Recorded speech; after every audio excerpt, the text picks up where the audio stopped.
What is going on, everybody? ZyoniK here, and in today's video we're going to talk about the Ultra Unlock events part 1, part 2, and speculate part 3 about what's happening in Pokemon Go. On top of that, we're going to dive into what are going to be the best Pokemon that you guys can catch for Go Battle League to give you that extra edge, right? Getting those PvP IVs and those Pokemon that you may not have yet for those special cups that we may potentially see again in the future. Now, I did a poll yesterday as well. Pokemon Unite dropped and I'm extremely excited about it, but I also care about your guys' feedback, and a lot of you guys said that you're not very interested in Pokemon Unite content, which is perfectly fine. It's not a game for everyone, but I will be streaming it on Twitch.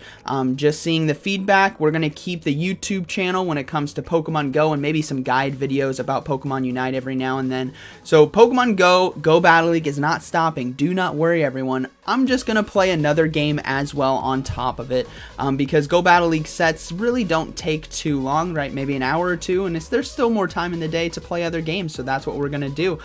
So yeah, thank you all for your feedback. If you guys want to go check out my Twitch channel, there's a link down in the description of this video. Let's go ahead and get right into it. Alright, so we got Ultra Unlock Part 1 and Ultra Unlock Part 2. This was completed because of GoFest, so shout out to everyone who participated in GoFest to get this completed. Now, part 1 is going to be starting Friday. That's tomorrow, July 23rd at 10 a.m. to August 6th at 10 a.m. local time. Again, all local time stuff. And as we can see with the Ultra Unlock Part 1, we are getting Dialga with a shiny. That is the oh my goodness, the major one to get. I've been waiting for Dialga to come back to raids for so long. It has a shiny.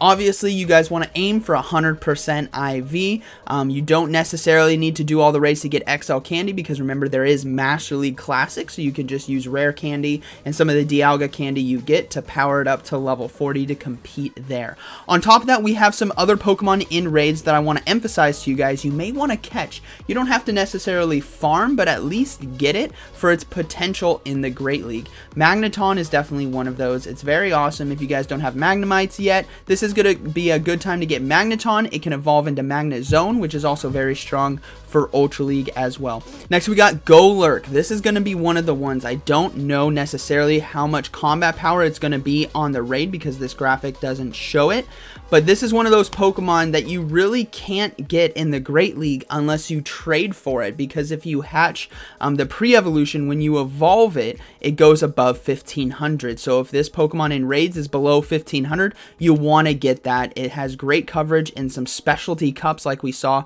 maybe in Halloween Cup or other special unique Great League cups like that. Porygon is decent. Don't worry too much about that. The other one that I want you guys to emphasize is going to be Shieldon. It's going to be wild catches as well, but Shieldon's going to have a shiny now. You guys know Bastiodon. If you can work your way to build yourself an XL one, it's just going to be that much better, but don't feel that you have to have an XL. You can do a couple levels, maybe like a 43 Bastiodon will still perform really well. Mine personally that I have right now is level 40. It performs extremely well, and I'm looking to replace it if I can with a shiny XL. That is going to be my goal. Bronzer as well. Spicy when it comes to Bronzong for unique cups. Now when it comes to appearing in wild, we have Kranidos, which is obviously strong for raids. Shieldon, which we just talked about. Baltoy with Claydol is super spicy. It's got really great coverage moves, but it really doesn't have a lot of play in the Great League outside of Sofarina stuff. But the one I really want you guys to emphasize on is going to be Voltorb, which evolves into Electrode. You guys have seen maybe in Kanto Cup, Electrode is one of the best safe swaps in those kind of metas because of Volt Switch, Discharge, Foul Play, and Hyper Beam. It has fantastic neutral coverage on the meta and can flip those mid-game matchups. And if you guys remember, I use this thing on Safe Swap all the time. So it's worth farming those if you haven't got it already to get those PvP IVs and get it potentially ready to have. You don't necessarily have to power it up, but have it in your inbox so that when it comes time to use for another Kanto Cup in the future, you have it ready to go. When it comes to the hatches, again, all the same Pokemon. Aim for that Shieldon, get those shinies. That is part 1. We have part 2 as well, which is going to be August 6th from 10 a.m. to Tuesday, August 17th, 8 p.m. local time. This is going to be shiny Palcan. Now, when it comes to Go Battle League, this one is a bit less exciting. There are more spawns because, as you guys see, when it comes to appearing in the wild, it says and more, so we don't know what those are. But the Pokemon that are being displayed here aren't very strong for Go Battle League. Palkia, first of all, is very strong for Master League. That's one you guys definitely want to have. It can synergize well on a lot of great teams.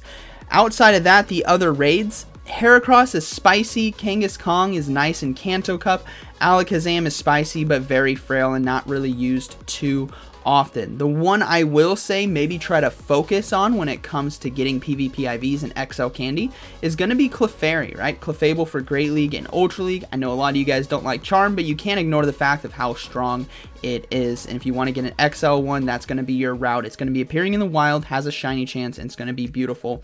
Outside of that, the rest of the Pokemon are very lackluster right now when it comes to the movesets that they have and the coverages and the meta that we see. They get outperformed by a lot of other stuff. So don't worry too much. Still try to catch them every now and then, but don't go hard. The ones I would go hard on is going to be Shieldon, basically. Shieldon and Voltorb, and making sure you guys get Golurk in part 1. All right, now when it comes to part 3, we have some question marks. We don't know what the event is going to entail. We just know it's going to be from Friday, August 20th, 10 a.m. local time to Tuesday, August 31st, 8 p.m. local time.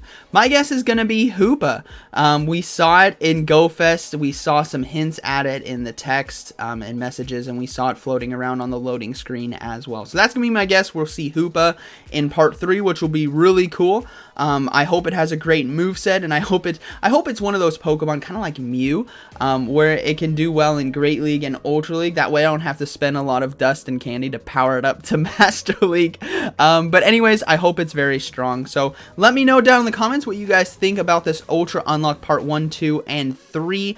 I am honestly so excited for Dialga Shiny and Shieldon Shiny. So those are my two favorite things for this event. But I hope you guys enjoyed today's video. Just a quick look at the best things you guys can farm for this event for Go Battle League. So like always, thank you for watching, and I'll see you in the next one.